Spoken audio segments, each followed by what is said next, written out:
Welcome, true crime lovers. This is Underage and Full of Rage.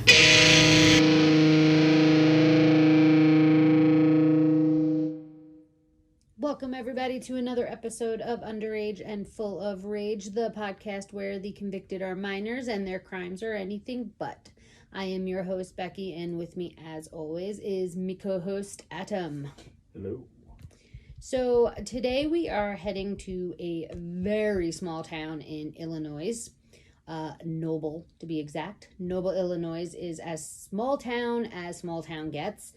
This is definitely the town where everyone knows everyone, the place where you can't go to the store without running into several people. And I'm immediately like, ugh, the amount of stop and chats you have to commit to. Sounds god-awful. Not good. No. According to Niche, Noble, Illinois has a population of 630 residents. Wow, so that's tiny. Yeah, hence small town as small town gets. With most of them being a mix of families and retirees who are said to be more on the conservative side. It's located in Richland County and has a suburban rural mix type feel to it. So, I don't know, to me it just sounds very quaint, I guess is the word you would use. I could be completely wrong. I have never been there.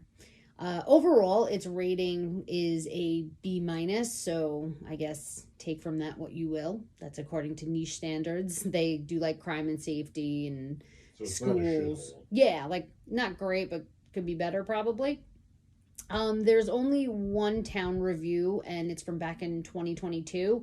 It's a 1-star, unfortunately, and it just says better internet, more community stuff, more parades and town parties, more grocery stores, and to fix the schools back up and run them, whatever the hell that means. What?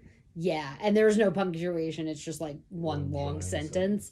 So that resident doesn't seem too happy, but I feel like other people might be. So I also feel like sometimes like some people belong, like, are meant for the small town, and some people aren't. Yeah. So I feel like if you're not into small towns, this isn't your bag. Definitely doesn't sound like something you'd be into. Yeah.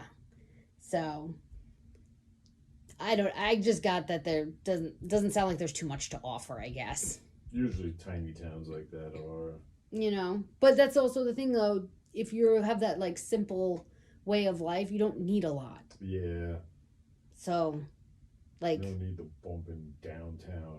Exactly. Restaurant area and all that stuff. And whole nightlife and glitz and glam. You don't need crazy places to go shopping and stuff. Like, you don't need a lot. So 96 coffee shops on one street. Exactly. 87 Starbucks within like a mile radius. So again, I feel like it's for if you're into it, you're into it, and if not, it's not the place for you. You should probably move somewhere else. It's pretty fair.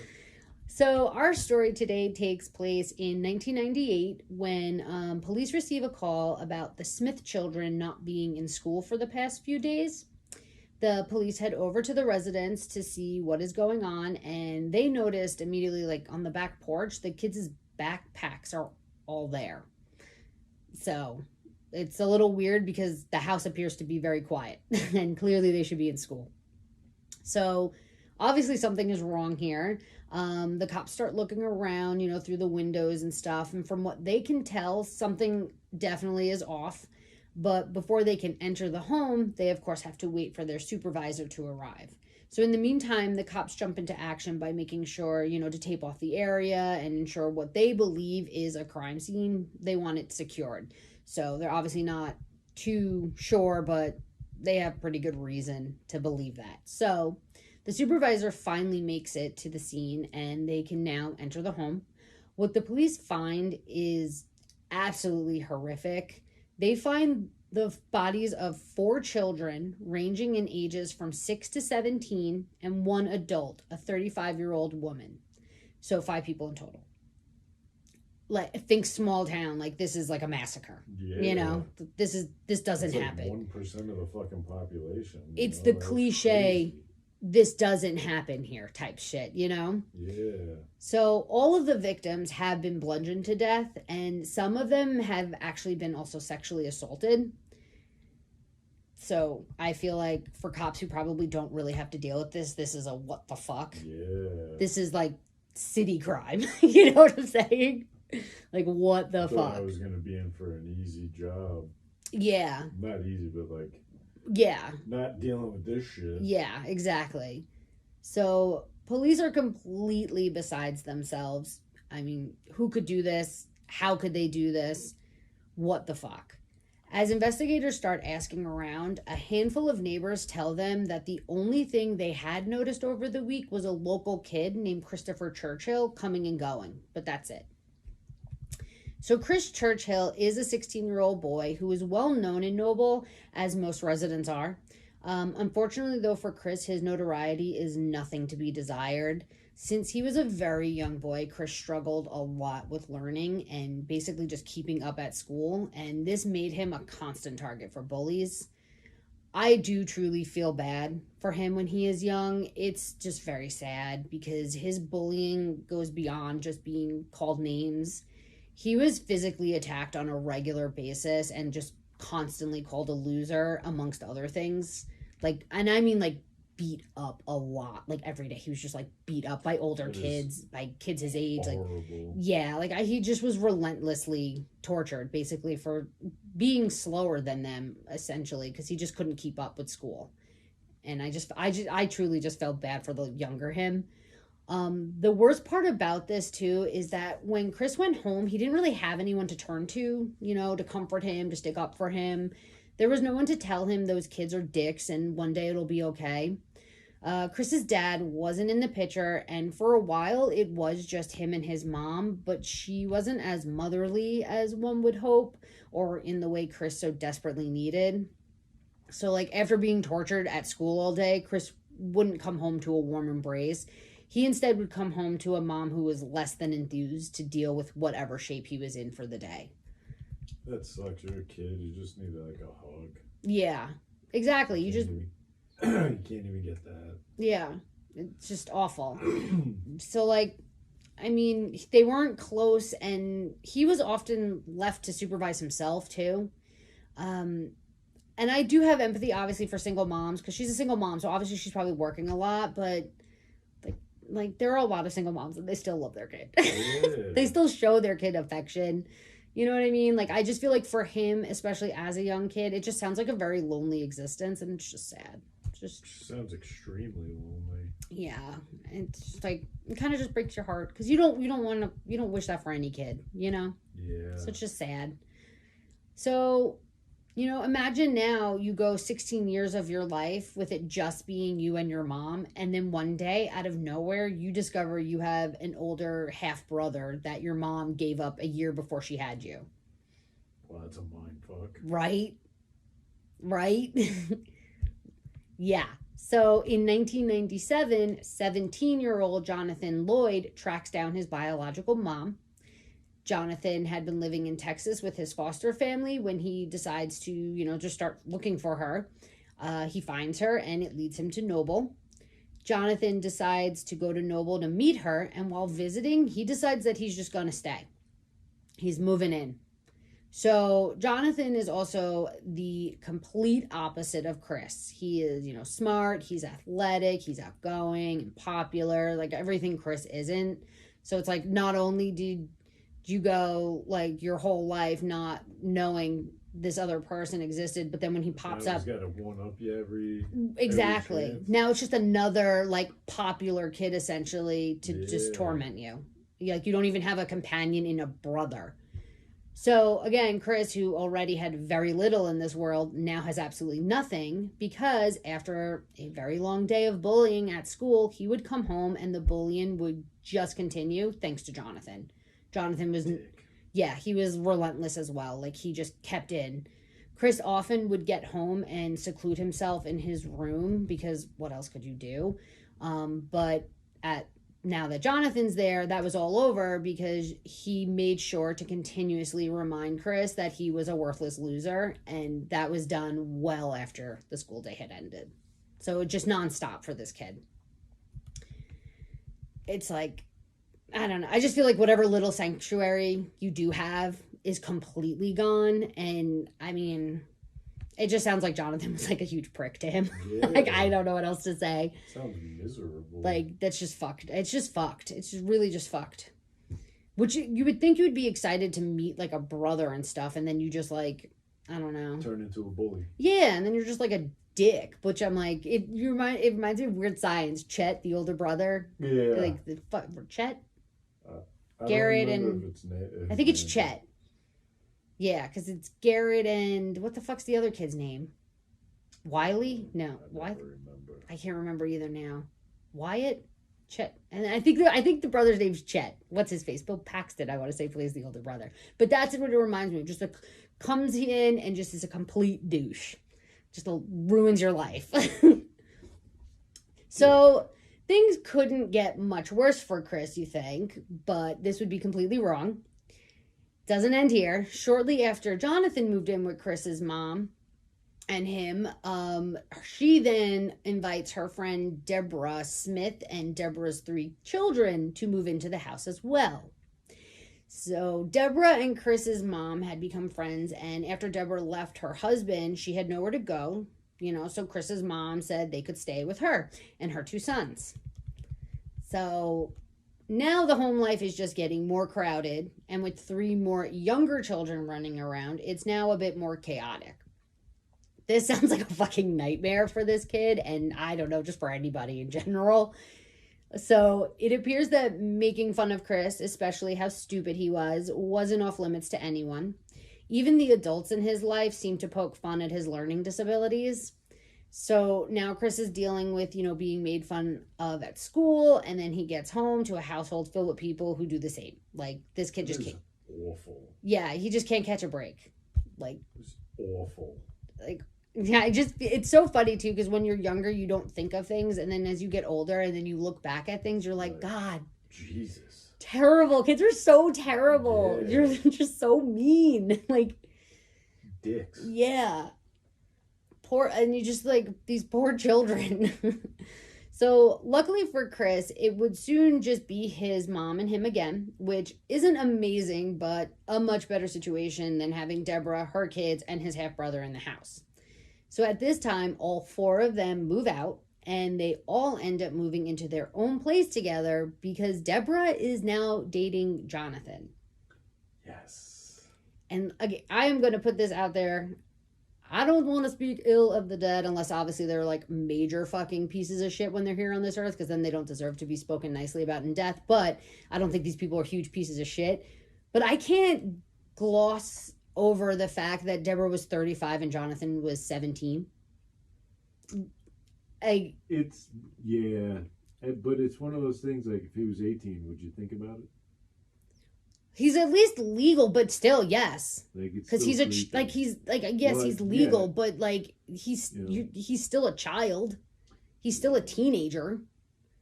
She is literally twice his age. And I feel like everything that I was reading and researching when I was researching this, like everything just didn't really even it was no problem, not a big deal, like totally normal. And I just can't get that out of my head. Like, why are we, what? Well, how are we just going to act like this isn't like a thing? Remember Ron Swanson grew up in a really small town, and his first wife was the, candy striper in the hospital. The Sunday school teacher. Sunday school teacher, a history teacher. Yeah. And his first wife, so hey, That's true. I mean, yeah, maybe. Maybe. I don't know. I just couldn't. I'm just trying to decreep it, but it's really hard not to. You know what it is too? It's just creepy. Well, I feel like also for me, what's weird is the fact that when I was reading stuff, everyone was just like, the happy couple. And I'm like, what? Maybe they were so happy that you didn't think of their ages. But bullshit, because if it was reversed, if it was a 35-year-old man and a 17-year-old girl, nobody would have that. That's bullshit. That's a double standard.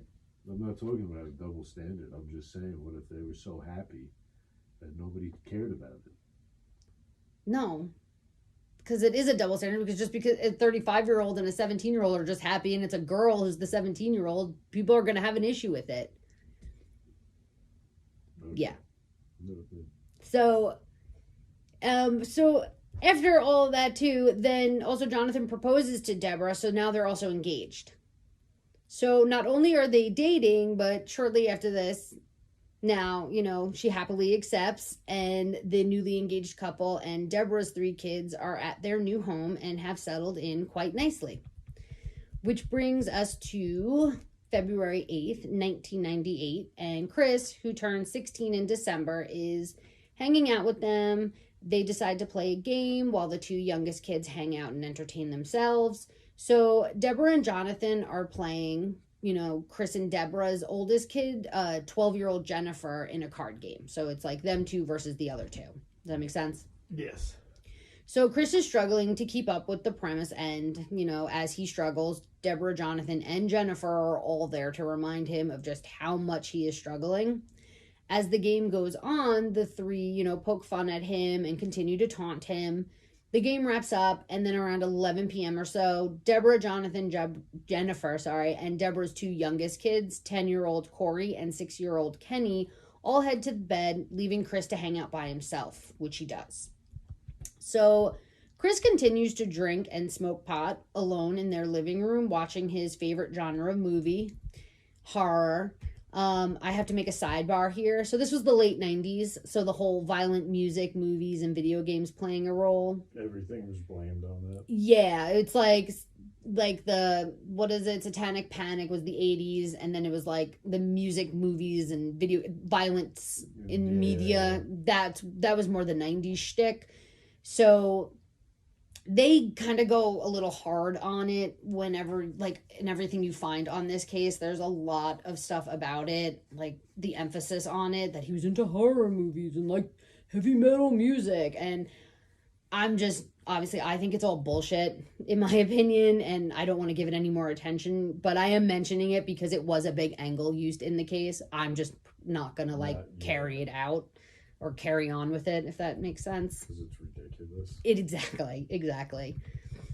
So, moving on. Chris is up by himself, and the more he drinks and smokes, the more he stews over the way Jonathan, and everyone for that matter, treats him, and how they have been treating him his whole life.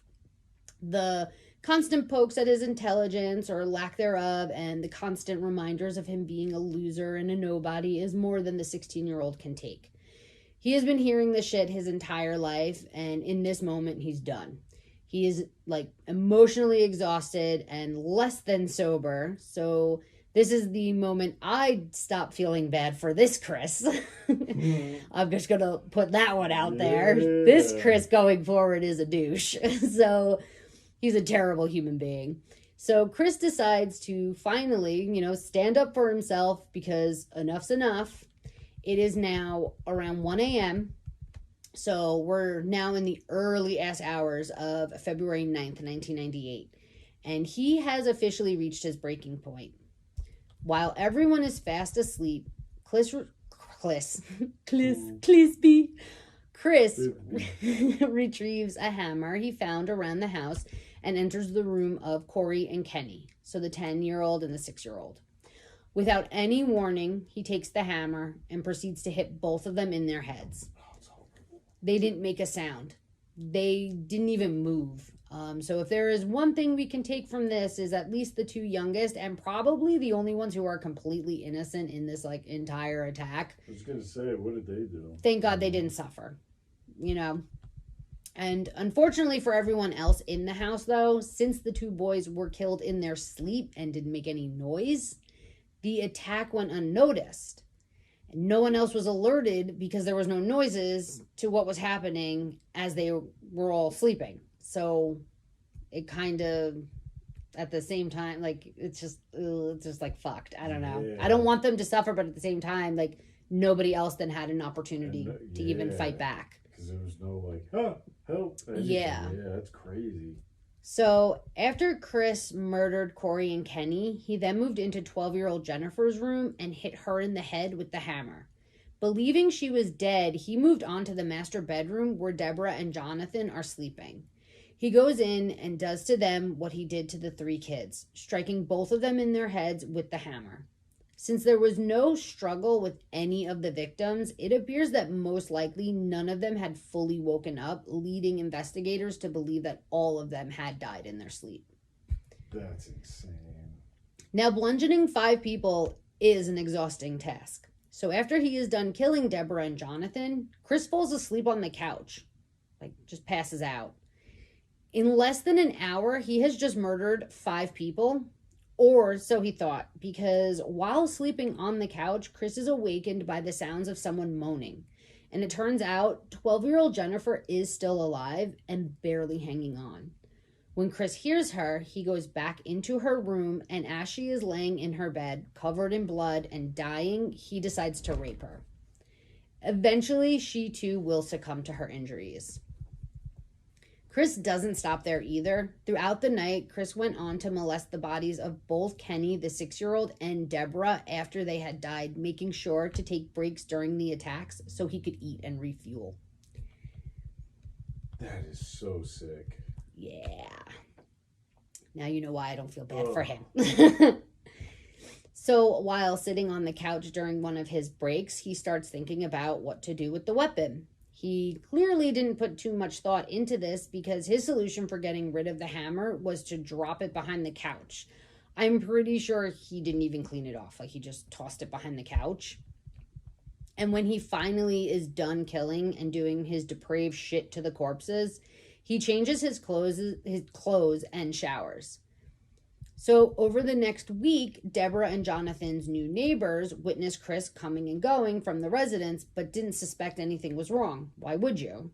Yeah. You know, he's coming and going while, like, the house just happens to have 5 dead bodies in it. Obviously, nobody else knows that, but, like, the fact that he can just do that is insane to me. Like, the smell alone. What did that place smell like? Just the fact you're walking in there and, like, there had to have been so much blood. There's a bunch of bodies that you just, like, you did that. And you're just like, I'm hungry. I want breakfast. Like, casually just, like, what? Hanging out at the house as if it's your own, and there's not 5 dead bodies in there. It's crazy. That's lunacy. That's next level right there. Chris wasn't just coming and going to clean up or check on things or just hang out. Chris was coming and going and taking items from the home as if they were his own too. So isn't that nice? Awesome. Right? Like, could you become any more of a scumbag at that point? I'm not sure exactly what he took either, but I did see a few sources say he had stolen some money and then took some, like, miscellaneous items as well, like CDs or some shit, like innocuous things. But, like, still, like, not stuff he was bringing to, like, pawn shops and shit. Right. It wasn't like he was, like, stealing TVs and stuff. But it's just I feel like that's even more deranged. Like, you're taking stuff you that... just, like, took a CD so you could listen to it for a couple hours. Like, what? Yeah. That to me is even more, like, ugh, that shows a little something off there, right? Yeah. Like, I almost would feel more comfortable if you robbed him of, like, the big purchase items. Yeah. Because then I'm like, at least that's, like, a clear... At least you...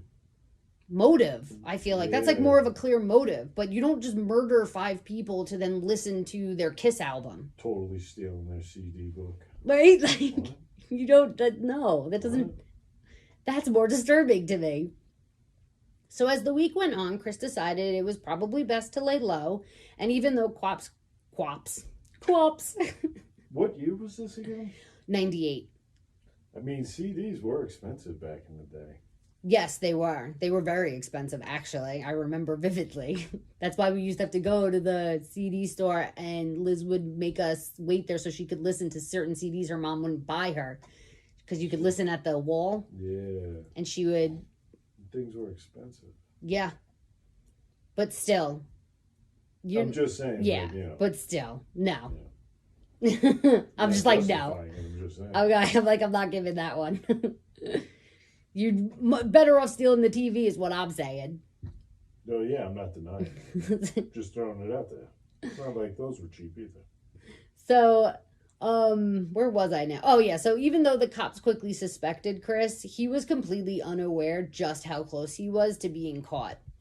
Then on the morning of February 14th, 1998, the cops head over to Chris's house to arrest him. When they arrive, he is still sleeping, completely unfazed about what he did. So they wake him up, and with no resistance, 16-year-old Chris Churchill is arrested for the brutal murders of the Smith family and his half-brother, Jonathan. When investigators get him down to the station, it doesn't take long for him to confess. The interrogation itself, I think, was like only less about like an hour or so. It was super fucking quick. It's like nothing. Yeah, it's super quick. Of course they videotaped it, so it is pretty shocking how calm and soft-spoken he is. The only time he shows any type of shame or maybe embarrassment, I guess you could say, was when the detective brings up what he did to Jennifer. For instance, when the detective asks him to tell him about Jennifer, Chris's response was just, "Do I have to say this part?" To which the detective offers to help him and bluntly asks him if he had sex with Jennifer, and Chris says yes. The detective also asks if it was after she died, to which he says no, she was still alive, and it happened after he hit her in the head, is what he says. So she had a heartbeat. Yes. Theoretically. Yes, she was still breathing.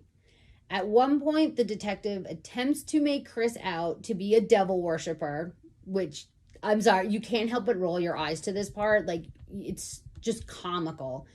And it's almost sad at how much cops, like, really put on this whole angle, like in general, not just these cops. Yeah, I'm saying in general, like how all over the place. The devil, like it's just insane that like that was daytime talk shows covering it and stuff. Like yeah, and it to make that your like actual like I guess motive or anything like that, like oh, like as if this exists, some like farcical type of like this isn't a movie, and it's just mind blowing that people who are supposed to be in like a authority actually having that like mentality. Trained investigators going to that as a mentality is mind-blowing to me. So the detective mentions something to him about worshiping Satan. It's really funny too, because even Chris is like, I don't worship Satan. Like the detective like just slips it in there like, oh, so you worship Satan? And Chris is like, no, I don't worship Satan. So then he's like, oh, but you dabble. And Chris is basically just like, yeah, because he's clearly has like some interest in this subject, which a lot of kids, especially those who are outcasts, at this age, do. Yeah. A lot of them do. And even if you're not an outcast, you explore that because it's just curiosity. It's normal teenage curiosity. So it's just really funny because even he's just like, Chris in that moment was just like, what are you talking about? Like, yeah, I guess. And then detective want to say so. Yeah. So then the detective asks Chris if that had anything to do with the murders, to which Chris like blatantly is like, no. So like, obviously, I could have told you that. Like, you know what I mean? Like the fact that he even went that route, I'm just like, oh God, thank God. You're an idiot. Well, I'm just also like, thank God we've come so far from that because it's just it's sheer stupidity. I just can't stand it when they try to make it more than it is. Like, small town, it's the devil. I'm like, no, this is clearly a case of someone who is pushed to a breaking point, and it's a revenge killing. That's it. That's all it is. It's terrible, but that's all it is. It is a revenge killing. It was taking years of, like, anger out on this family. If anything, the devil was the bullies. I mean, that's a fair statement. Because they are just, like... what is it, like local terrorists, you know? Like, you're a terror. Poor kid. You terrorize people, and when you get punched in the face, you're like, what? Although I'm not condoning any of this. Not condoning any of this. Not condoning any of this. Putting that one out there real quick. No, yeah. Generalities. So the simple fact that this was a revenge killing becomes painfully obvious when the detective asks what happened. Chris tells the detective that he took the hammer and acted out his anger, and then when asked why he did this, Chris says that he did it to relieve stress. And he's very just like casual about that. It's kind of chilling. Kind of disturbing. Yeah. So when it came to the sexual aspect of his attack, he said he did that because he just felt like being sick. Which is also, I just feel like it's a weird... That's even weirder. Yeah. Sicker. Yeah, I just don't even know. So Chris also revealed to the detectives that he had been thinking about killing Jonathan for more than a year and that he wanted to use Jonathan as a guinea pig for him to release all his pent-up anger. So that's like... So that's that. Yeah, I just feel like when Jonathan came into the picture, Chris was already a broken and angry-ass kid. So to have one more person to pile on him was probably the straw that broke, the camel's back. And I feel like probably having Jonathan being in the home is what made him the easier target for Chris to focus his rage on. When I just wanted to be like, if you just held out for 2 more years, you could have just gotten the fuck out of that town. You just ran away. That too, but it's a lot easier to get the fuck out when you are older, I feel like. Yeah. But then again, I'm like, it's not like he probably was going to college or anything. I don't know. I just feel like there was other ways to get out your anger. There's always another route to take. Anything but this. It's absurd. So in the end, Chris was charged with 5 counts of murder, sexual offenses, and robbery. Before they could move forward with his trial, Chris had to be evaluated to see if he was fit to stand trial. And even though his IQ was rather low, they found him competent to stand, which I need to look into this, how they determine it, because I just don't understand how someone with a low IQ, how you can truly, fully comprehend the full extent of everything. You know what I mean? I don't have a low IQ and I barely understand certain things, jargon and all that crap. So it's how do you expect someone of a lower IQ to comprehend the extent of everything? Yeah, I don't know. In the Nathaniel Abraham case that we just did, he was deemed fit though his IQ was 70. And I don't remember if I mentioned this, but I don't remember if I mentioned this when we did the episode, but his lawyer had said that he's they deemed him competent, but then throughout the entire trial, he appeared very confused and he would constantly ask the lawyer when he could go home. So clearly he didn't fully understand everything. Yeah. And that's what I'm saying. So if somebody is a low IQ, clearly puts them at a significantly low age. So it's you don't expect a 6-year-old to comprehend what their actions are. How do you expect a 16-year-old who might have an IQ that matches a 6-year-old? That's my question. I don't know if that was how low his IQ was. I'm not saying that, but I'm just saying in general. I just don't understand how you... I don't get that. Yeah, I don't get that either. I don't... that's why I said, when I have, because I barely have free time as it is. So if I have free time, I want to look into what is the actual determining factors. Because if IQ clearly isn't playing a role, how do you know that person comprehends? Do you give them a questionnaire and they answer more than 50% of those? You know what I'm saying? How do you know that person comprehends? Does that make sense? Yeah. It baffles me. Why would you not just botch the test then if you know that?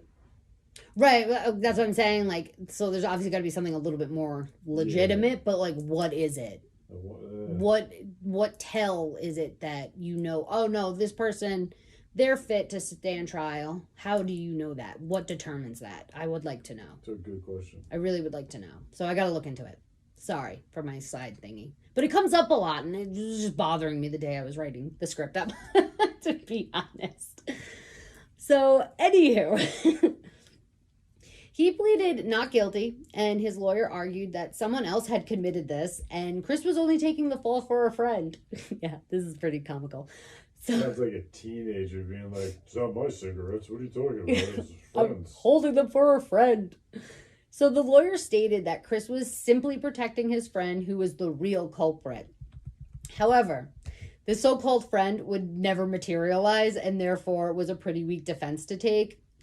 In my opinion, it was rather stupid. 10 of 650, they know everyone is friends. Exactly. And the best part is that everyone knew Chris didn't have friends. It's very obvious that, no, it's him. So, and I know they just have to create reasonable doubt, but I don't know. Do it with something that's not easily proven. Kind of like in Casey Anthony's case. Story. They created it without something that couldn't be proven. Yeah. It was a he said, she said. Can't prove that shit.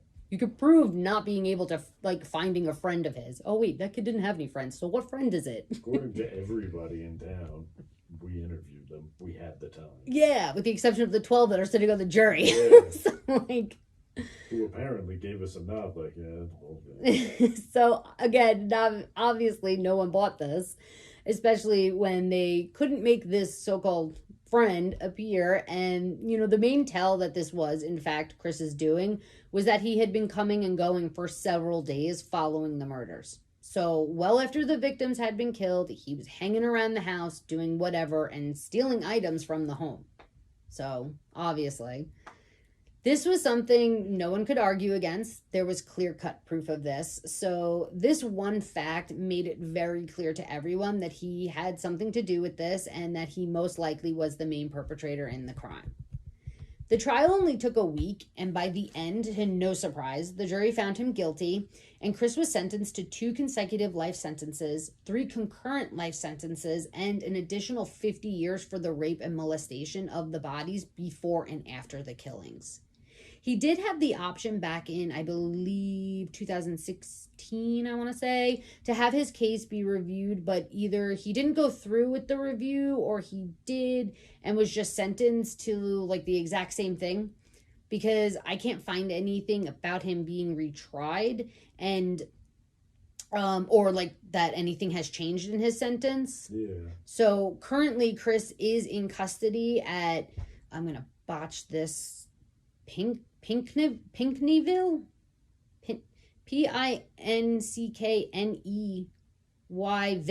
So Pinckneyville? Works for me.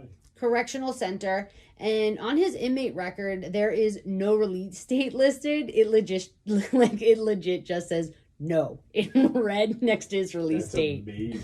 I found it so funny. I was like, this is the comic relief I needed. Ever see that? You know? I look at these all the time. Never saw that. It was hilarious. I thought that was really funny. I don't know why. I thought it was funny. So I definitely think he, you know, was tormented his whole life and took all that frustration and anger out on his brother and the Smith family. However, I don't think that makes it right by any means. And I don't know. In cases like these, though, I wonder, had he been treated differently, would he still have a killer mentality? Because there's sometimes it would have been, you know, it's not necessarily what excuse they use. It's just they need any excuse to do it, in a sense. Yeah. So, like that, did he turn evil? Was he born evil type scenario? I just always wonder about that with kids who kill. Like this, do you really have any other... I feel like, I don't know. I feel like you were born to be fucked on that one. Yeah. With this kid, yeah. Like, if it wasn't... Constantly being picked on. Well, that's what I'm saying. Had he been treated differently, like, because if he was walking around now at 16, he probably, like, I mean, he'd probably be picked on, but no, probably not nearly as relentless. I don't know, though, actually. Kids are terrible these days. Actually, I don't... Internet? Yeah, actually, I don't know. Well, I feel like, though, kids are more sensitive to learning disabilities. Like, I feel like stuff like that. To be dicks. Yeah, like, they're dicks to other kids, but, like... Yeah, because you never know. Maybe he was like, it might have come out like today's world, he would have been autistic. And then I feel like kids are nicer to kids like that now. Yeah. Like, whereas back when we were growing up, nobody cared. Yeah. Nobody cared. It was, no. Like, but I was going to say kids are like, it's crazy because I feel like kids are 10 times more evil though to each other. But then there's certain people that they have like extreme empathy for, whereas like where we were, everybody was free game. When we were growing up, it was everybody. It did not matter. It's not like that now, but now, like how they're way worse. You know, you were saying it's like polar opposites. They're either like pure fucking evil, or it's like, oh no, you're the best. Yeah, it's gonna pick on you. It's very weird. Like, oh, I love that person, but meanwhile, I feel like when we were growing up, it just everybody was fair game. Everybody was fair game. Crazy. Equal opportunity. It's so true. It was. Everybody was fair game. It did not matter. Everybody was fair game. Ugh. Yeah, so that's why I wonder if he was like born today and was treated differently, like would he have still had like that rage in him, or probably not. I wonder. And if it was, I feel like it wouldn't have blown up. Wouldn't have exploded like that. I see. Okay. Interesting. And that, everyone, was the insane murders of Jonathan Lloyd, Deborah, Jennifer, Corey, and Kenny Smith by 16-year-old Chris Churchill. So you know what that means, folks. It is time for our shithead of the week. Adam, take it away. All right, so we got, we're in Florida again, because Florida. Haines City. It's in Polk County. Everything's in Polk County. Yeah, that's where that crazy sheriff is too. That sheriff Judd, I think his name is. He's the one that just spits off the mouth, right? He just talks. Comes out with like the gold chains on that they like confiscate from drug dealers and shit and stuff. He's hilarious. He can be hilarious. So that's where this is. Okay. And this occurs at a school bus stop. What year? March of 2024. 2024. Okay. Yeah. So recent. Yeah. And oh God. So this is like school bus stop, whatever. Oh no. And a scuffle breaks out between two of the students. Hey, we were just talking about kids being dicks. And the video I watched, the kids are like going at it. One chick's just hammering this other chick. Oh, it's two girls fighting? Yeah. And this woman tries to intervene. Is not necessarily trying to intervene. Where did she come from? More like screaming, beat her ass, and like stuff like that. Was it her daughter? This lady's. It listed her as the guardian of one of the kids. Oh, that's good parenting right there. Some kid comes running in to try to like either break it up or just like throw a little evening. Yeah. And then this chick, this Tatiana Duffy. Tatiana, is that how you say Tatiana? Tatyana. Taityaana.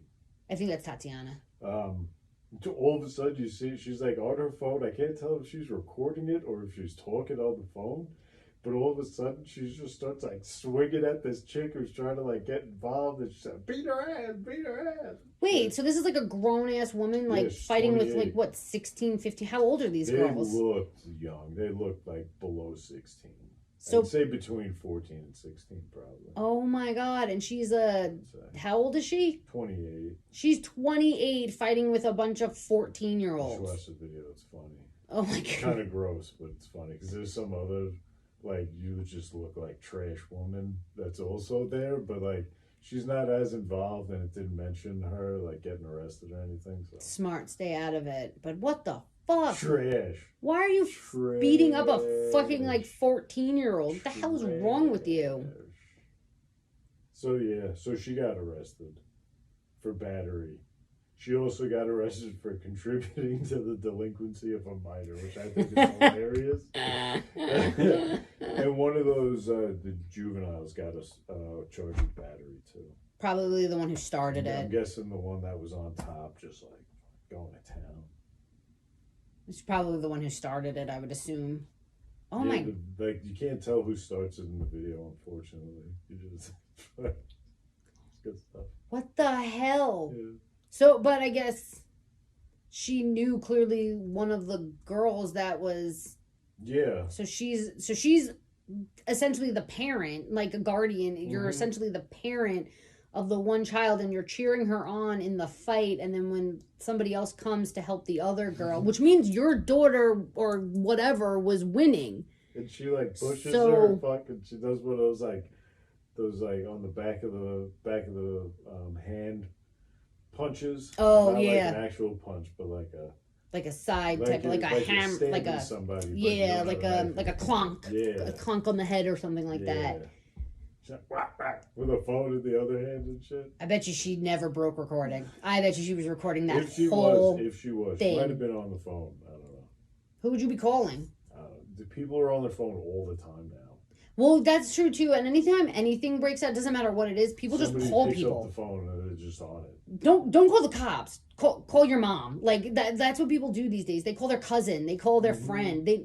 What are you doing? What are you doing? It was like all those kids that watched that kid get stabbed in the parking lot around where I grew up.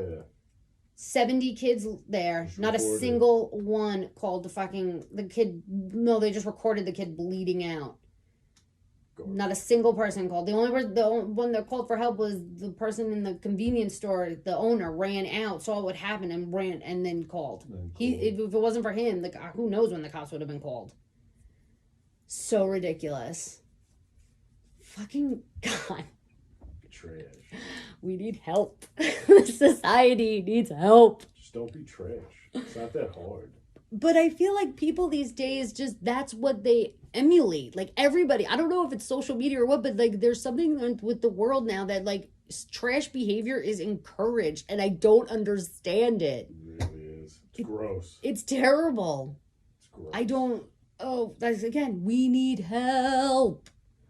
Oh. Well, on that note, everybody, thank you so much for hanging out with us today. Don't forget to follow and subscribe on whatever platform you are listening to us on. And please show us some love by following us on Instagram.